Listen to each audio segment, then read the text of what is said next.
Have a PowerShell script ready, but not sure how to run it. The process is pretty simple once you know the right command and where your script is saved.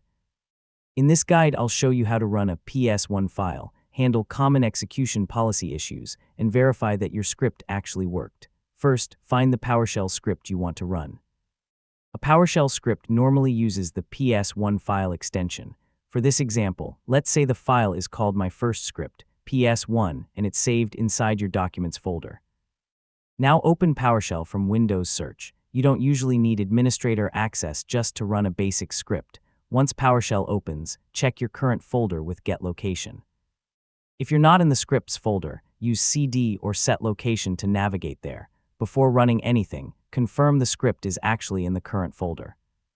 Type getChildItem and look for your PS1 file. You can also use getChildItem, PS1 to show only PowerShell scripts. Yeah, this quick check can prevent a lot of unnecessary errors.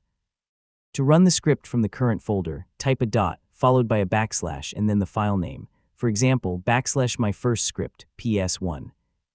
Press Enter and PowerShell will execute the commands inside the script. If your script displays text or performs another visible action, you should see the result in the console. If PowerShell says that script execution is disabled, the issue may be your execution policy. You can check the current settings with Get Execution Policy list. For personal computers, a common approach is to review the policy for your user scope before changing anything. Avoid blindly changing security settings, especially on work or shared computers.